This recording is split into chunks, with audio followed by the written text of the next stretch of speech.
নাই।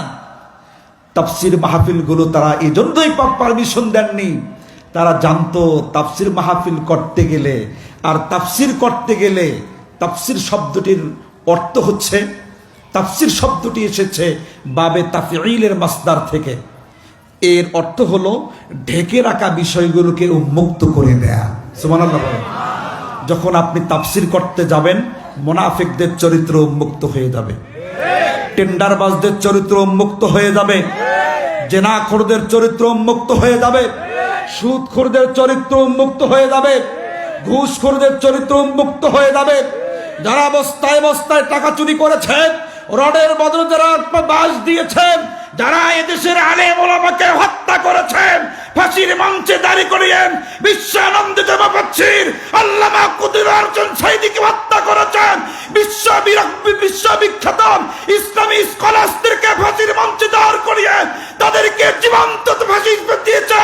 ওই মানুষদের বিরুদ্ধে যখন এরকম করে আলোচনা করতে যাবেন, তারা জানে এই মানুষগুলো অপরাধ, এই মানুষগুলো তাফসীর দ্বারা এরকম করে যারা সাধারণ মানুষদেরকে, ভালো মানুষদেরকে ফাঁসি দেয়, তারা জানে তাফসীর করলে ফাঁসি দেয় মানুষদের বিরুদ্ধে যারা কথা বলবে। কথা বলেন ঠিক কিনা?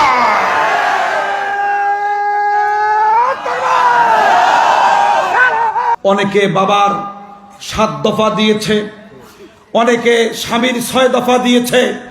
এ মুসলমান, মুক্তির সনদ তো সেইটাকে বলা হয় যে মানুষটি মানলে, এই মুক্তির সনদকে অনুকরণ করলে মাথা থেকে পা পর্যন্ত, সেই জন্ম থেকে শুরু করে মৃত্যু পর্যন্ত, রান্নাঘর থেকে শুরু করে পার্লামেন্ট পর্যন্ত যদি রাঙ্গিয়ে দেওয়া যায়, সুদ বন্ধ হয়ে যাবে, ঘুষ বন্ধ হয়ে যাবে, অনাচার বন্ধ হয়ে যাবে, জুলুম বন্ধ হয়ে যাবে।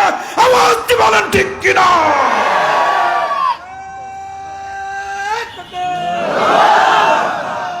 স্বার্থপর দিকে তাকানোর সুযোগ নেই, ক্যাপিটালিজমের দিকে তাকানোর সুযোগ নেই, সেকুলারিজমের দিকে তাকানোর সুযোগ নেই, দাদার কথার দিকে তাকানোর সুযোগ নেই। এখন সুযোগ এসেছে আল্লাহর কোরআন ধরার জন্য, আল্লাহর কোরআনকে মাথায় নেওয়ার জন্য। কারা কারা রাজি আছো ও মুসলমান? একবার দেখিয়ে দিতে আল্লাহকে।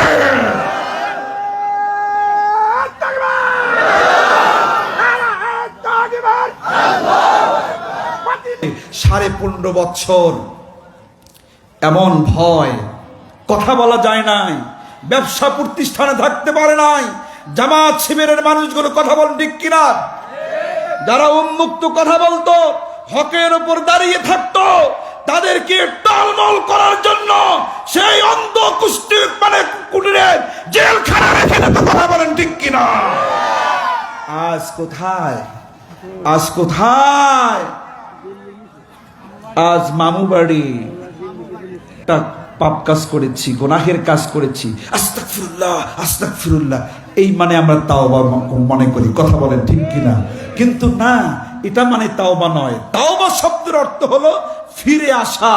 যা করেছি আর কোনোদিন পাপ করব না, আর কোনোদিন সুদ খাবো না, আর কোনোদিন ঘুষ খাবো না, আর কোনোদিন মিথ্যা বলবো না, আর কোনোদিন মানুষদেরকে হাত দিয়ে অন্যায় করব না, জবান দিয়ে কটূক্তি করব না, মানুষদেরকে জুলুম করব না, নির্যাতন করব না, মানুষের জন্য আয়না ঘর তৈরি করব না, আলেমদেরকে ফাঁসি দেব না, মানুষদেরকে জেল জুলুম হামলা এরকম মামলা দেব না। এটার নাম তাওবা। কথা বলেন ঠিক কিনা? এই তাওবা, ফিরে আসা। কিন্তু না, তারা এখন পর্যন্ত ওই যে ওখান থেকে বুলেটিন ছড়ে। কথা বলেন ঠিক কিনা?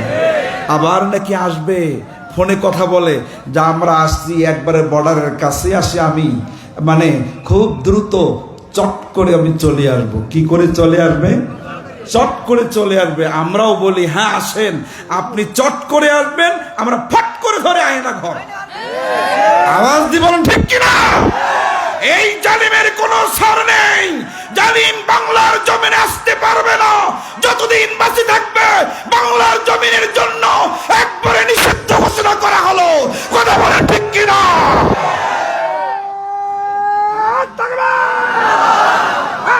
তওবা তো তারা করবে না যারা পালায়। আওয়াজ দিয়ে বলেন তওবা তো তারা করবে না যারা জুলুম করে, যারা নির্যাতন করে, যারা নিপীড়ন করে, যারা ভালো ভালো মানুষগুলোকে ফাঁসি দিয়েছে। কথা বলেন ঠিক কিনা? ক্ষমতার অহংকার, ক্ষমতার গৌরব। এই ইমান চোরদেরকে আরেকবার থেরাপি দিতে হবে। এ মুসলমান, যারা বাংলার জমিনে এই ইমান নিয়ে যারা মুসলমানদের লিবাস নিয়ে সিনেমিনি করেছে, ইসলাম নিয়ে কটূক্তি করেছে, আল্লামা দেলোয়ার হোসেন সাঈদীকে নিয়ে যারা কটূক্তি করেছে, যারা ইসলামী আন্দোলনকে নিয়ে, জামাত শিবিরকে নিয়ে যারা কটূক্তি করেছে, বাংলার জমিনে তাদের জায়গা, তাদের আস্তানা হবে না, হবে